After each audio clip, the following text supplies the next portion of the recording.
Selamat pagi, shalom semuanya buat Bapak Ibu, adik-adikku di Abba Love the Best.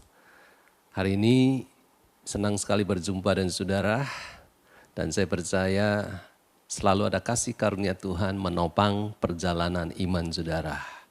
Minggu lalu penatua saudara Pak Darmadi sudah menyampaikan sebuah pengajaran bagaimana bangsa Israel tidak bisa tiba di tanah Kanaan karena berbagai hal. Ada yang bersungut-sungut, ada yang menyembah berhala, dan seterusnya saudara. Dan saya diberkati dengan apa yang dia sampaikan saudara. Dan hari ini saya juga ingin menyampaikan saudara tentang kisah seorang tokoh iman yaitu Abraham. Mengapa kita belajar dari Abraham? Karena ketika Musa menulis kitab Kejadian, sebenarnya audiensnya adalah bangsa Israel itu sendiri. Tujuan dia menulis kitab Kejadian, salah satu kisah Abraham adalah menolong mereka untuk melewati situasi yang sulit di padang belantara. Nah, hari ini cukup baik juga kita meneliti kembali tentang perjalanan iman Abraham ke tanah perjanjian. Sadarkah saudara bahwa Allah menampakkan diri kepada bangsa Israel, kepada Musa, seringkali Yesus mengutip juga. Dia berkata demikian, akulah Allah Abraham, akulah Allah Ishak, akulah Allah Yakub. Luar biasa ketika Tuhan memperkenalkan dirinya dengan menyebut Allah Abraham. Tentu kita tahu kalau Allah menyebut seperti itu, pasti ada sesuatu yang luar biasa dalam hidup Abraham. Sehingga dia disebut Allahnya Abraham. Saya senang saudara ketika Allah memperkenalkan dirinya kepada banyak orang. Dia memakai aku Allah. Darmadi, Sutanto, aku Allah. Siapa lagi sebut namamu? Tetapi dalam hal ini ketika Alkitab berkata bahwa dia menyebut dirinya Allah Abraham. Berarti ada sesuatu hal yang sangat-sangat penting buat kita lihat. Apalagi dalam Surat Galatia, bolehkah kita lihat surat Galatia pasal 3 ayat 7. Di situ dikatakan apa? Jadi kamu lihat bahwa mereka yang hidup dari iman, mereka itulah anak-anak Abraham. Paulus berkata kepada jemaat Galatia bahwa mereka itu adalah orang yang percaya kepada Yesus. Dan mereka itu adalah anak-anak Abraham.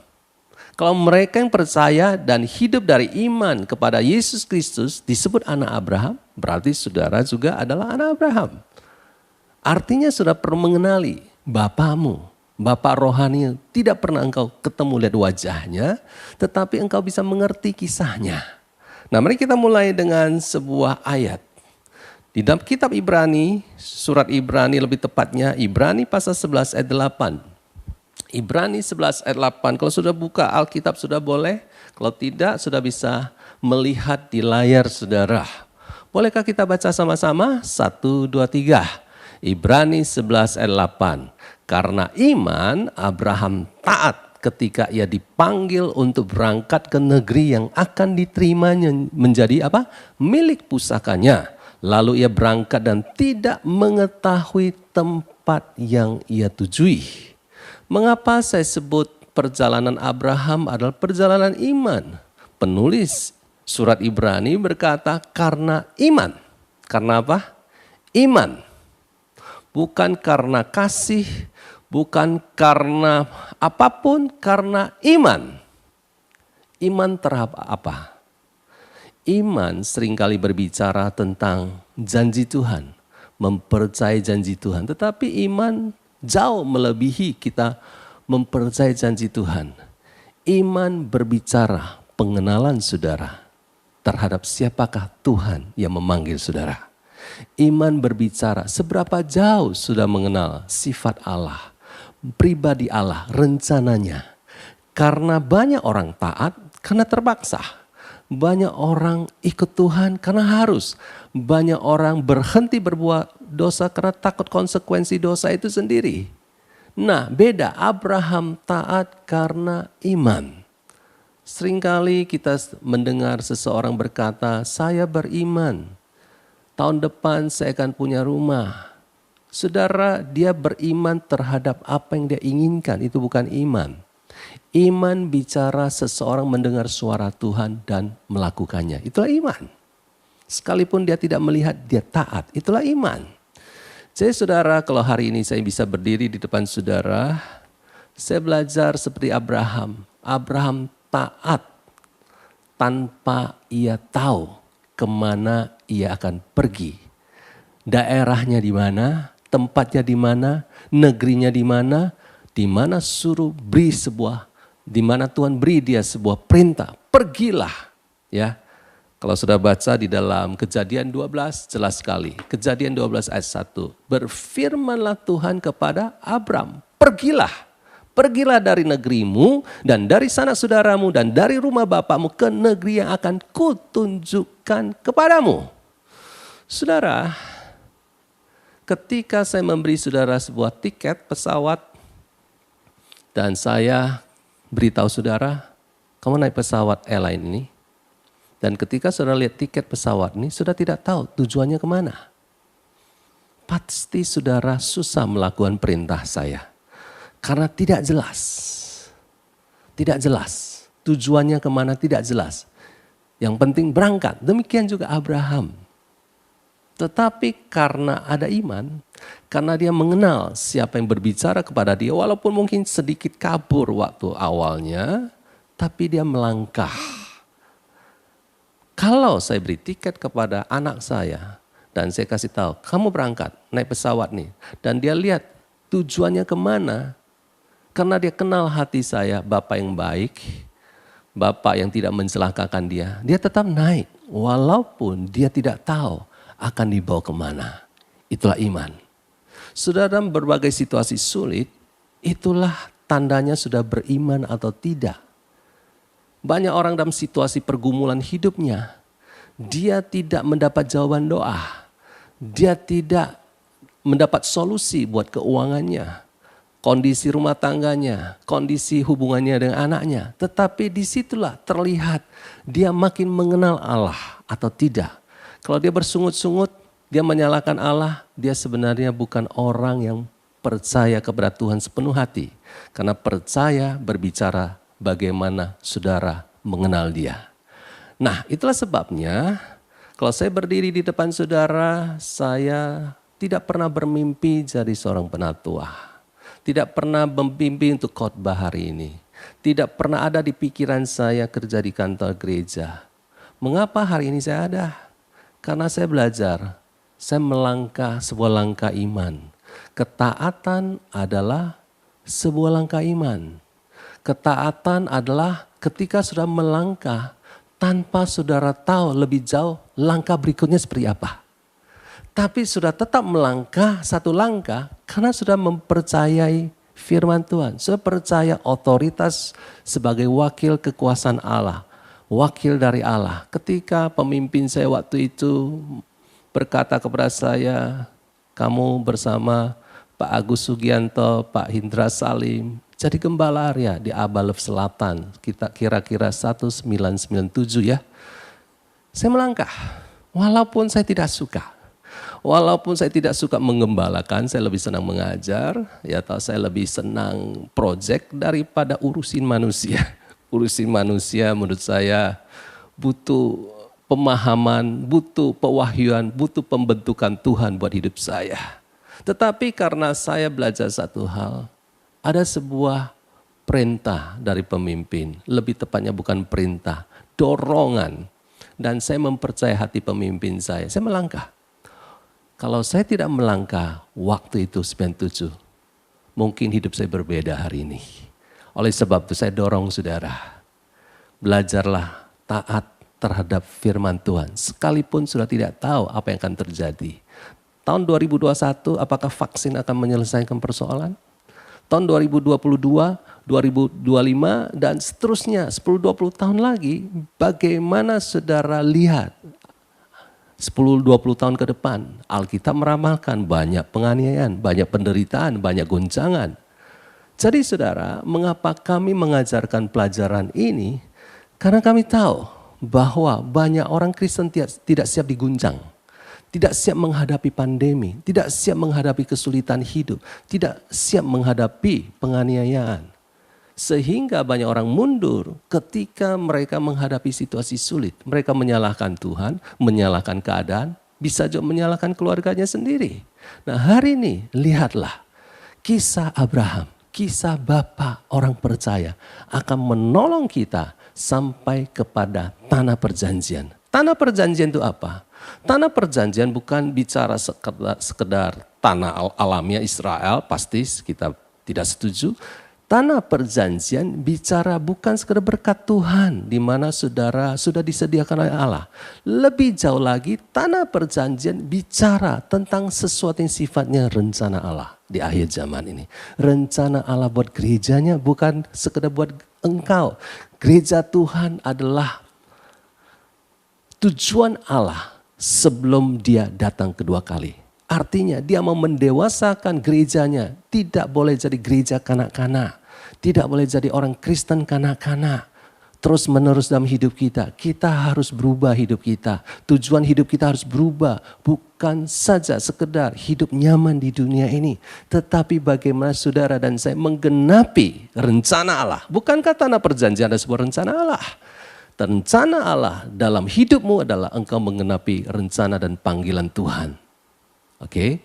Nah, hari ini kita lihat sekali lagi Kejadian 12 ayat yang pertama. Tadi dikatakan berfirmanlah Tuhan kepada Abraham. Ketika sudah mendengar kata berfirmanlah Tuhan kepada Abraham. Hal yang pertama, sudah tahu bahwa rencana Tuhan dimulai ketika Tuhan berfirman kepada Abraham. Waktu itu namanya adalah Abram. Nah saudara sekalian, Abram bukan siapa-siapa di sebuah kota Ur. Abram mungkin bukan orang hebat, orang terkenal, orang kaya. Tetapi kalau Tuhan yang memanggil berarti Tuhan yang memilih. Hari ini saya ingin kuatkan saudara, Tuhan telah memilih saudara. Yesus berkata bukan kamu yang memilih aku tetapi aku yang memilih kamu supaya engkau pergi menghasilkan buah dan buahmu tetap. Jadi pola Abraham, bagaimana Tuhan memanggil Abraham, pola Abraham meresponi panggilan Tuhan dengan ketaatan. Yang ketiga adalah pola Abraham, bagaimana Abraham diberkati. Dan yang keempat, pola Abraham bicara tentang melalui Abraham, semua kaum diberkati. Mari kita lihat ayat 2. Inilah janji Tuhan kepada Abraham. Aku akan membuat engkau menjadi bangsa yang besar. Dan memberkati engkau serta membuat namamu masyhur dan engkau akan menjadi berkat. Aku akan memberkati orang-orang yang memberkati engkau dan mengutuk orang-orang yang mengutuk engkau dan olehmu, Abraham. Semua kaum, semua suku di muka bumi akan mendapat berkat. Jadi kita tahu bahwa panggilan Tuhan bukan berhenti ketika saudara mengalami pemeliharaan Tuhan, penyertaan Tuhan sudah diberkati. Tetapi panggilan Tuhan lebih jauh lagi. Olehmu semua kaum diberkati. Inilah perjanjian Allah dan Abraham. Inilah sebuah hal yang sangat-sangat penting sebagai orang percaya. Jemaat di BES, engkau harus mengerti bahwa engkau tidak boleh berhenti sampai engkau sekedar dipulihkan, disembuhkan, diberkati dengan pekerjaan yang baik, keuangan yang baik. Karena rencana Allah terhadap Abraham, bapa orang percaya, tidak berhenti sampai dia punya Ishak. Sampai dia kaya raya, punya kambing domba. Tapi rencana Allah adalah olehmu semua etnis, semua kaum. Artinya lewat keturunan Abraham, semua bangsa, termasuk bangsa Indonesia, suku Batak, suku Manado, suku Chinese, suku Hokkien, suku mana saja, semuanya diberkati. Caranya bagaimana? Lewat Abraham, lahirlah keturunan-keturunannya. Lahirlah Daud, lewat Daud, lahirlah keturunan-keturunannya. Dan muncullah Yusuf, suami Maria. Disitulah Yesus lahir dari rahim seorang perawan, yaitu Maria. Tapi ayah daripada Yesus bukan ayah jasmani, tetapi di situ kita melihat mengapa Yesus perlu jadi manusia, supaya nubuat ini dapat dikegenapi. Olehmu Abraham, semua kaum diberkati. Bukankah Kematian Yesus dan kebangkitan Yesus adalah sebuah berita Injil, adalah berita baik buat semua bangsa di dunia ini. Mereka diberkati karena mereka menjadi anggota kerajaan Allah lewat iman seperti Abraham. Mereka diberkati karena mereka dipakai Tuhan luar biasa. Jadi pertanyaannya adalah, apakah engkau mau hidupmu dipakai Tuhan, menjadi pelayan Tuhan yang dapat dipercayai oleh Tuhan untuk menyampaikan pekerjaan Yesus di kayu salib, karya salib dan karya Roh Kudus untuk oleh engkau memberitakan kemana-mana. Inilah perjanjian Allah dan Abraham. Inilah juga pola perjanjian antara Tuhan dengan kita. Nah, kita tidak hanya sekedar berhenti di perjanjian, tetapi kita menarik lebih jauh bahwa hubungan Abraham dengan Allah adalah bukan soal kontrak perjanjian itu sendiri. Tapi ini bicara intimate, ini bicara ada kedalaman hubungan. Dan kedalaman hubungan Abraham dengan Tuhan adalah dasarnya. Dasarnya adalah perjanjian. Mari kita baca Kejadian 15 ayat 18. 1, 2, 3. Pada hari itulah Tuhan mengadakan perjanjian dan Abram serta berfirman, kepada keturunanmu kuberikan negeri ini. Mulai dari sungai Mesir sampai ke sungai yang besar itu, sungai Efrat. Jadi pada hari itu, kapan? Ketika Abraham lagi kondisi mungkin sudah down, karena menunggu kapan saya punya anak, ya toh. Dan waktu itu sebenarnya apa yang terjadi, dia menunggu lama sekali. Ketika dia keluar dari sebuah kota yang disebut Haran, usia dia 75 tahun. Dalam penantiannya, kalau kita tahu Ishak lahir pada usia 100 tahun. Berarti ada 25 tahun penantian. Tidak dihitung kapan dia keluar dari Ur Kasdim di Mesopotamia, sampaikah tinggal berapa lama di Haran, kita tidak tahu. Tapi yang pasti dia menanti selama 25 tahun. Lebih daripada 25 tahun. Untuk menantikan sebuah janji Tuhan bahwa dia memiliki keturunan. Apa yang terjadi? Tuhan suruh dia memandang ke langit. Tuhan suruh dia apa? Memandang ke langit. Buat apa? Menghitung bintang. Ketika dia mulai menghitung-hitung bintang, tak terhitung banyaknya. Disitulah muncul sebuah iman karena visual.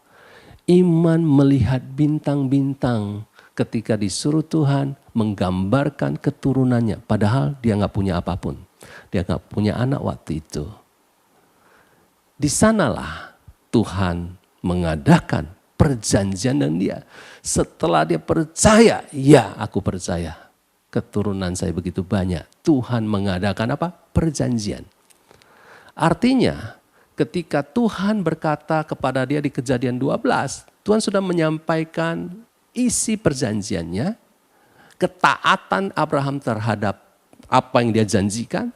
Tapi di Kejadian 15 Tuhan meneguhkan. Tuhan mengformalkan perjanjian itu dengan sunat. Apa yang saya mau sampaikan kepada saudara? Dua hal. Setiap kita dalam situasi sulit sekalipun, Tuhan mau meneguhkan perjanjian dia dengan saudara. Abraham situasi sulit, Tuhan punya cara. Tuhan punya cara buat dia tetap teguh, yaitu dengan melihat bintang.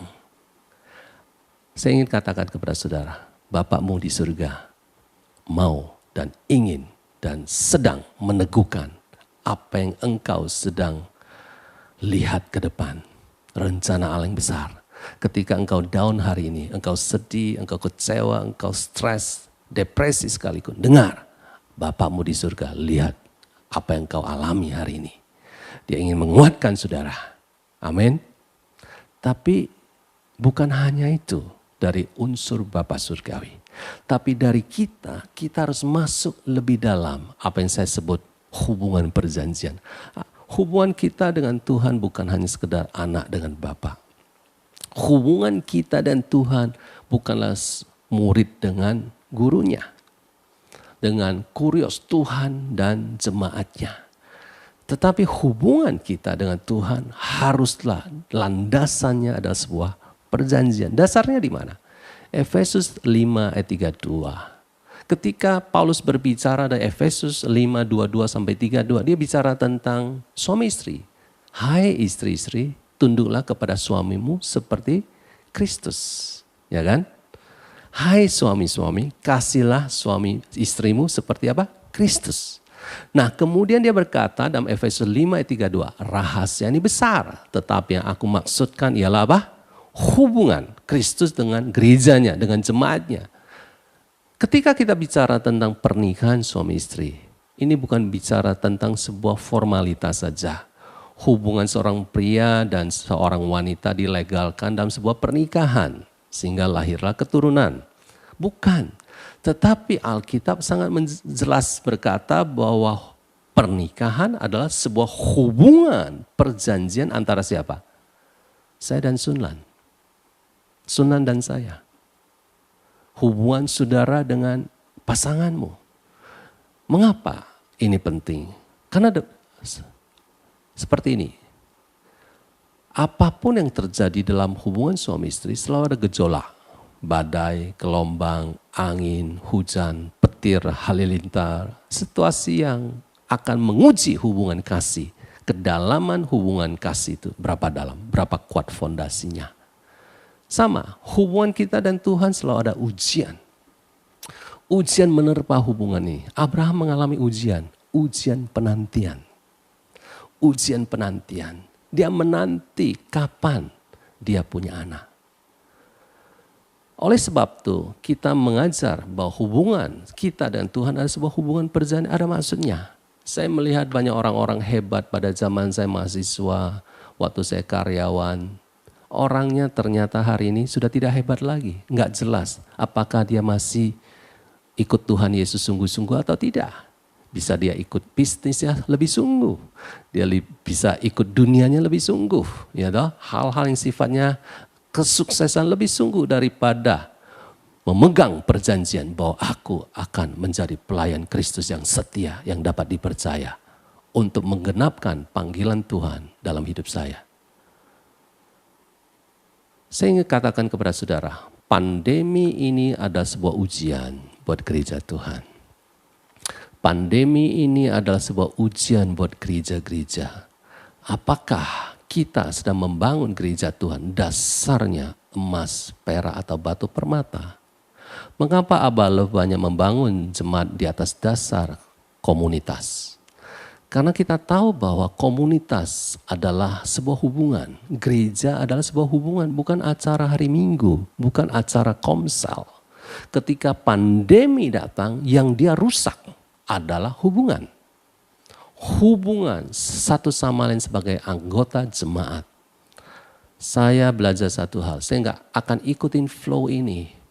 Saya berkata kepada teman-teman, apapun yang terjadi, gereja didefinisikan adalah sebuah hubungan. Makanya gereja mula-mula mereka bertekun dalam hubungan, bertekun dalam persekutuan, berbagi hidup. Saya sungguh bersyukur melihat di BES, bagaimana Bapak Ibu, adik-adikku, saudara-saudaraku di tengah-tengah pandemi sudah memperkuat hubungan, sudah tidak menjauh satu sama lain, sudah pengen ketemu satu sama lain. Saudara, jangan izinkan batasan banyak membuat kita makin lama makin longgar satu sama lain. Hubungan kita makin cuek satu sama lain. Karena hubungan di dalam gereja adalah sebuah hubungan perjanjian. Kami hari-hari ini ya, contohnya dalam minggu ini, wah banyak keluarga lagi pergi keluar kota, komunitas, komsel demi komsel keluar kota, bangun hubungan, ya toh. Ada yang kena COVID sekalipun dilayani, didoakan supaya terjadi kesembuhan dan banyak yang sembuh saudara. Banyak yang sembuh saudara. Dengan kita melayani anggota komsel, datangi rumahnya tidak takut COVID, itulah hubungan kasih. Ujian kasih adalah ketika saudara kita mengalami situasi buruk, kita ada bersama dia atau tidak.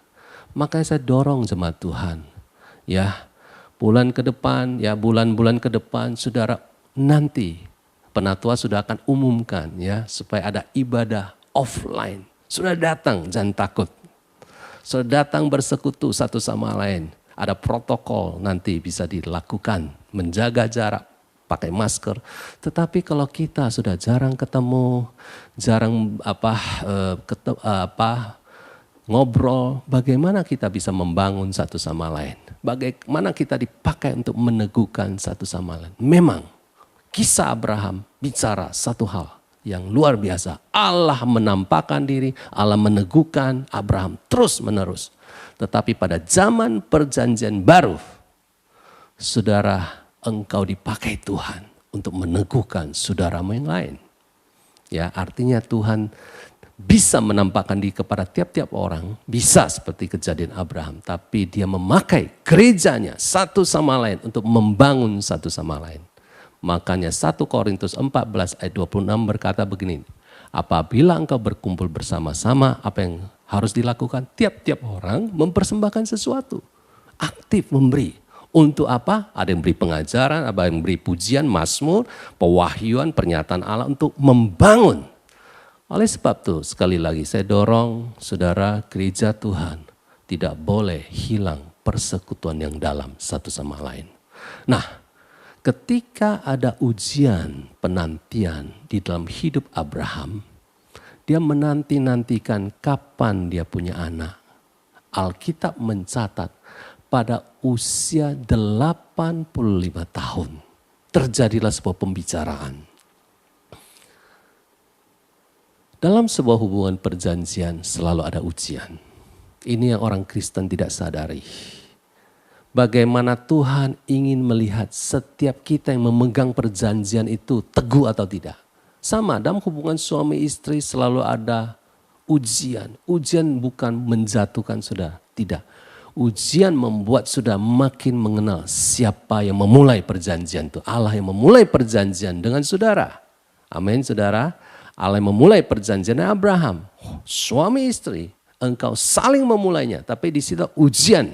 Hubungan pernikahanmu banyak sekali persoalan di situ ujiannya. Jadi yang saya ingin katakan begini, harapkanlah selalu ada ujian dalam sebuah hubungan yang sifatnya perjanjian. Itu baik buat kita. Kejadian 16 ayat 1, adapun Sarai, Kejadian 16 ayat 1, adapun Sarai istri Abraham tidak beranak. Ia mempunyai seorang hamba perempuan, orang Mesir, Hagar namanya. Berkatalah Sarai kepada Abraham, engkau tahu Tuhan tidak memberi aku melahirkan anak. Karena itu baiklah hampiri hambaku itu. Mungkin oleh dialah aku dapat memperoleh seorang anak. Dan Abraham mendengarkan perkataan Sarai. Lalu Sarai istri Abraham itu mengambil Hagar hambanya orang Mesir itu. Yakni ketika Abraham telah 10 tahun tinggal di tanah Kanaan. Lalu memberikannya kepada Abraham suaminya untuk menjadi istrinya. Waktu itu usia Abraham sekitar 85 tahun. Ada di tangan Kanaan, Sarah sekitar usianya 85 berarti dia 76, selisih mereka 9 tahun. Dan apa yang terjadi? Di dalam ujian penantian ini terlihat ada cara Tuhan, cara manusia. Cara manusia untuk menggenapi janji Allah. Siapakah manusia itu? Dimulai dari seorang yang namanya Sarai, istri Abraham. Dia tahu, dia mandul. Dan menunggu begitu lama, dia tahu dia nggak bisa melahirkan. Tetapi dia punya asumsi, ayat 2. Engkau tahu Tuhan tidak memberi aku melahirkan anak. Saudara, jangan sekali-sekali kita berkata Tuhan terhadap setiap persoalan kita. Setiap kelemahan dan keterbatasan kita. Mengapa? Ujungnya kan kita lihat. Ternyata Tuhan tidak begitu, ya kan? Tapi yang menarik adalah dia mengusulkan supaya hambanya, orang yang ada di bawah kekuasaannya. Ada cara manusianya berpikir seperti ini. Kalau anak ini lahir dari Hagar, dia kan adalah budak saya. Berarti anak ini budak, milik saya juga. Jadi pada zaman itu memang tidak salah seorang memiliki seperti istri lebih daripada satu, budak. Di akhir hidup Abraham, dia menikah lagi dengan keturah namanya. Lahirlah keturunan yang lain. Nah, saya ingin katakan kepada saudara, hidup kita bisa mengalami seperti ini. Lahirlah Ismail. Mari kita baca ayat 4. Abram menghampiri Hagar, lalu apa?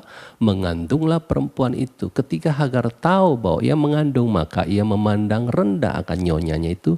Lalu berkatalah Sarai kepada Abram, penghinaan yang kuderita itu adalah tanggung jawabmu. Ya, menarik sekali ya. Dia yang usulkan, dia yang berkata, Abram engkau yang tanggung jawab. Di satu sisi sepertinya aneh, menyalahkan Abram. Di sisi lain itu benar juga. Karena Abram sebagai kepala rumah tangga, dia menerima usulan itu. Berarti tanggung jawab berhenti di pria. Seperti tanggung jawab berhenti di Adam ketika Hawa berbuat dosa. Jadi kita menyadari bahwa ternyata persoalan. Cara manusia yang mengusahakan janji Tuhan selalu ditepati dengan cara manusia, usaha manusia, lahirlah persoalan. Ya ini persoalannya. Suami istri konflik.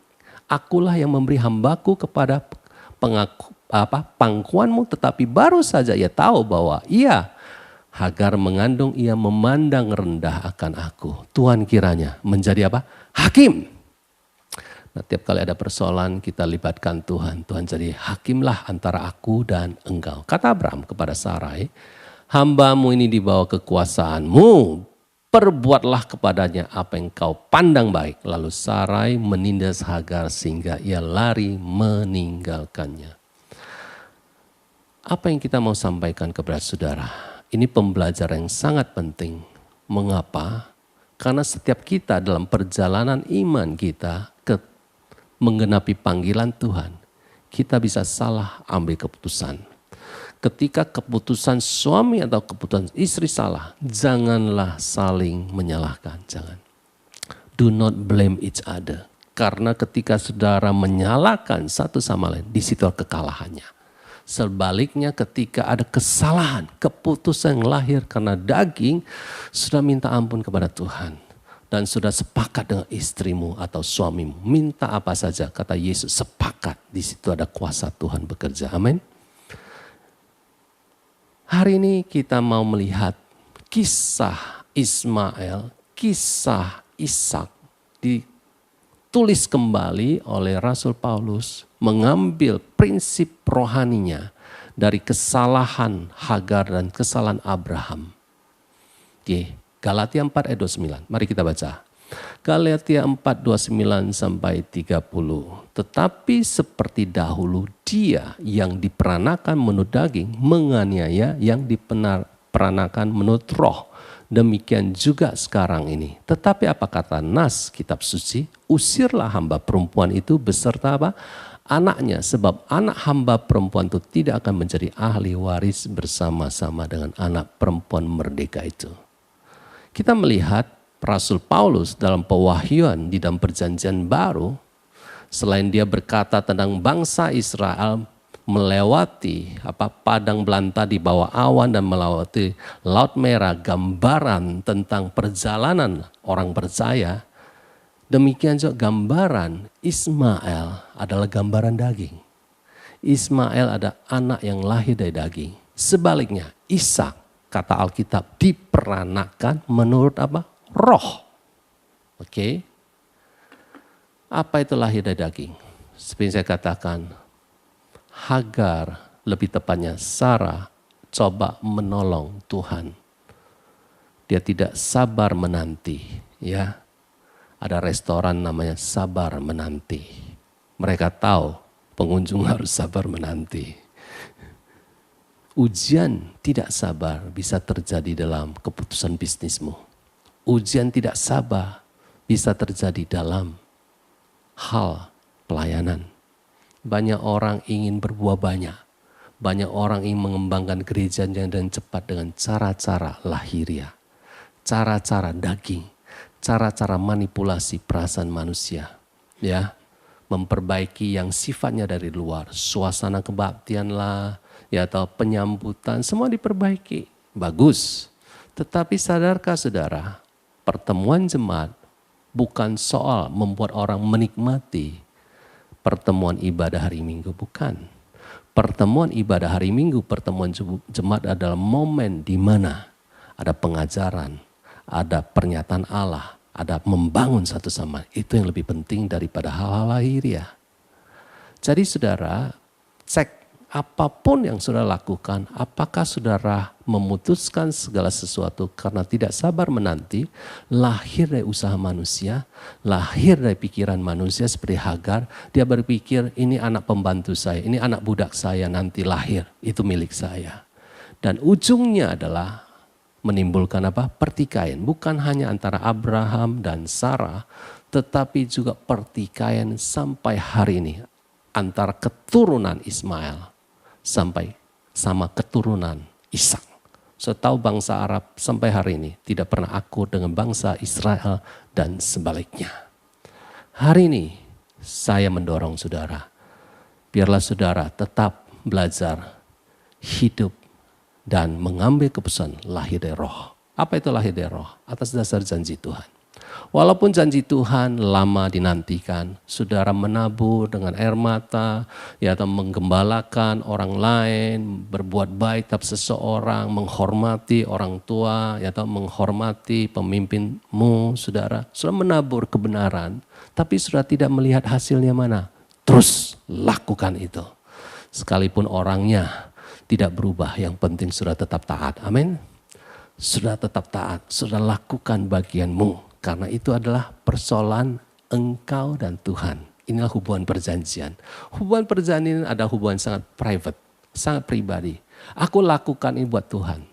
Aku lakukan ini bukan buat manusia. Nah, kalau itu lahir dari roh, pasti ada tangan Tuhan. Tuhan yang akan campur tangan.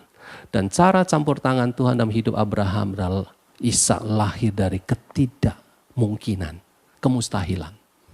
Mereka sudah mustahil, usia 99 tahun dan usia 80 berapa tahun, selisih 90 tahun, Sarai.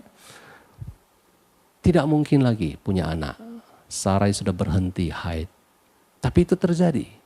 Dan hasilnya adalah buaroh, ada sukacita, damai sejahtera. Beberapa pertanyaan. Ketika sudah menghadapi persoalan berat, apakah saudara lebih banyak memakai tangan saudara atau mengizinkan tangan Tuhan bekerja? Dalam hidup saya selalu hati-hati. Ini tangan saya untuk lakukan lobby-lobby, pengaruhi orang, atau juga tangan Tuhan. Saya harus sense, ya, ini usaha saya atau ini pimpinan Roh Kudus. Bukan berarti lobby nggak penting, tapi kita bergerak karena ada pimpinan Tuhan. Apapun yang saudara lakukan, apapun yang saudara rencanakan, tanya Tuhan. Yang kedua adalah apakah yang saya lakukan itu lahir daripada kesakitan, sakit hati, kekecewaan. Banyak orang sukses di dunia ini. Tetapi kesuksesannya mengambil korban banyak. Korban anaknya memberontak, korban suami istri cerai, pisah, nggak bahagia. Karena dia kejar terus bisnisnya, kejar karirnya. Mengapa dia kejar? Untuk membuktikan bahwa dia tidak boleh lagi direndahkan. Enggak, untuk membuktikan dia bukan orang miskin. Untuk membuktikan dia orang yang perlu diperhitungkan. Padahal lebih penting kita diperhitungkan Tuhan daripada diperhitungkan manusia. Yang ketiga, apakah saya terus-menerus menyadari bahwa Allah Abraham adalah Allah Bapa, sumber daripada keberhasilan saya. Sumber dari kesanggupan saya, sumber dari semua hikmat saya, sumber dari semua berkat. Banyak orang lebih mencintai berkat Tuhan daripada mencintai pemberi berkat itu sendiri. Banyak orang lebih fokus kepada janji Tuhan daripada fokus kepada pemberi janji itu sendiri. Ketika hubungan saudara dengan Tuhan berdasarkan landasan perjanjian, sudah akan berpaling kepada pribadi yang berjanji, bukan janjinya saja. Apakah nama Tuhan, pertanyaan berikut, apakah nama Tuhan lebih dipermuliakan atau nama saya? Ketika seseorang berbicara tentang keberhasilan saya sebagai penatua, sebagai pemimpin, sebagai apa, sebut saja. Apakah nama saudara lebih terkenal ketika orang berbicara tentang hidup saudara? itu tipis sekali antara kita atau Tuhan. Kalau engkau lahir dari roh, kemuliaan pujian selalu engkau kembalikan pada Tuhan. Orang bisa memuji saudara, tapi kembalikan pujian karena sumbermu adalah Tuhan. Apakah saya menjadi orang pleasing people? Menyenangkan manusia. Orang yang menyenangkan manusia punya sifat lahir dari daging, ya. Usaha dia untuk dapat sesuatu dari orang itu. Membuat orang itu berkenan. Saudara, kita harus belajar bahwa berkenan pada Tuhan jauh lebih penting dari berkenan kepada manusia. Amin. Apakah saya menjadi pribadi yang takut tertolak atau takut dinilai? Orang yang takut tertolak, nggak mau terbuka, selalu cenderung menghindar dari pertemuan, komsel, ya, dia takut dihakimi. Dengar baik-baik. Ketika engkau takut ini, takut itu, apalagi penilaian manusia. Jangan-jangan engkau hidup dalam kedagingan. Tapi orang yang lahir dari roh, dia bersedia dinilai oleh siapapun. Karena dia tahu yang menilai dia yang lebih penting adalah Tuhan. Apakah ketaatan saya pada otoritas karena takut atau karena kebenaran, karena kasih? Otoritas adalah wakil Allah. Apakah kita menghormati orang tua kita melihat sebagai wakil Allah atau sekedar takut kualat? Apakah perkataan dan perbuatan saya lebih banyak didrive oleh ketakutan, pembuktian diri atau oleh kasih? Apapun yang sudah lakukan, saya bisa khotbah hari ini menyampaikan pesan kepada Tuhan kepada saudara. Pertanyaan terbesar adalah apakah saya mengasihi saudara atau tidak, atau sekedar melakukan tugas. Apakah keberhargaan saya terganggu ketika saya dilupakan, diabaikan? Banyak orang gejolak sekali perasaannya ketika dia tidak diakui, tidak dihargai. Dia merasa dirinya harus marah karena dia lihat orang ini kurang ajar ini. Tapi sebenarnya jangan-jangan kita masih membiarkan ego. Di dalam daging selalu ada ego. Keberhargaan tidak diletakkan di atas dasar penebusan Yesus. Bahwa dia sudah berharga karena Yesus mati buat dia. Tapi keberhargaan dia diletakkan di atas pencapaian penilaian orang terhadap dia. Apa yang saya mau sampaikan kepada saudara dengan pertanyaan refleksi adalah bagaimana kebenaran ini harus saudara aplikasikan dalam hidup sehari-hari. Dalam bisnis saudara, rumah tangga saudara, pelayanan saudara. Terjadi perebutan pengaruh sekalipun di dalam pekerjaan, pelayanan, apapun antara ayah dan ibu terhadap anak, saudara harus belajar bagaimana pengaruh terbesar dalam hidup kita adalah ketika kita benar di hadapan Tuhan. Apa itu benar di hadapan Tuhan? Semua keputusanmu lahir dari roh. Sekalipun engkau suatu hari dilupakan, tidak ada masalah. Karena Tuhan tidak pernah melupakan saudara. Nah, itu Kejadian 16. Ada persoalan Abraham menerima usulan Sarah, lahirlah Ismail. Tapi menarik sekali bahwa ternyata Tuhan dalam Kejadian 17 ayat 1, ketika Abraham berumur 99 tahun, maka Tuhan menampakkan diri kepada Abraham dan berfirman kepadanya, akulah Allah yang maha kuasa, akulah El Shaddai. Kata El Shaddai diambil daripada ayat ini. Hiduplah di hadapanku dengan tidak bercerai. Aku akan mengadakan perjanjian antara aku dan engkau. Aku akan membuat engkau sangat banyak. Sekali lagi kita lihat sebuah pola. Abraham boleh gagal. Lahirlah Ismail. Tapi Tuhan tidak pernah gagal terhadap Abraham. Saya ingin berkata kepada saudara, Tuhan tidak pernah gagal dengan saudara. Selama saudara terus mau berjalan dalam perjalanan iman, ikut Tuhan. Mungkin engkau pernah salah di masa lalu, gagal di masa lalu. Tapi rencana Tuhan tidak pernah akan gagal ketika engkau mengambil sikap seperti Abraham. Allah adalah Allah yang selalu meneguhkan perjanjian. Karena perjanjian itu sendiri, maka Allah perlu menampakkan diri lagi kepada Abraham. Dan dia ayat 2 berkata, aku mengadakan perjanjian aku dan engkau. Jadi Bapak surgawi adalah seorang Bapak yang selalu ingin meneguhkan saudara. Dalam perjalanan saudara menghadapi hidup ini.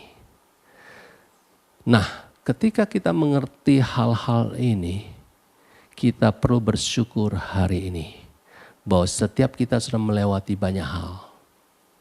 Saya ingin mendorong saudara, perhatikan firman Tuhan ini.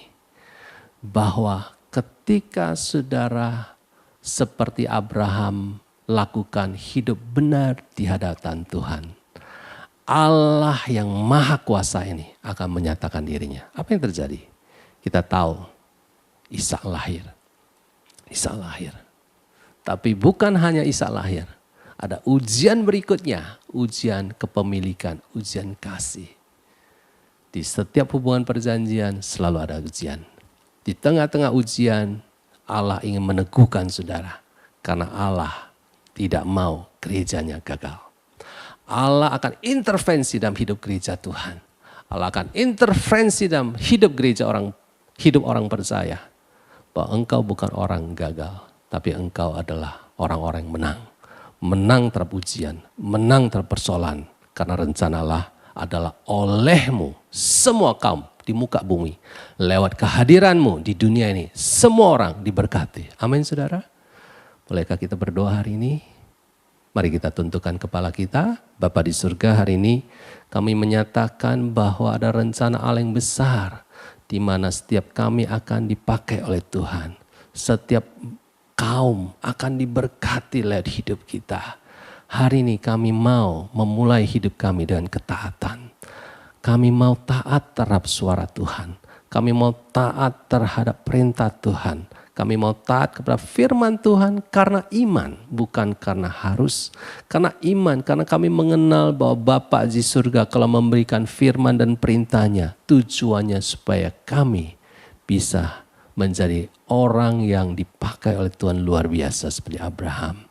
Hari ini di dalam nama Yesus semua ujian kesedihan, ujian kegagalan, ujian kekecewaan sedang dihadapi orang-orang yang menonton video ini. Kami berkata di dalam nama Yesus engkau lihat Allahmu bukanlah Allah yang mencoba engkau.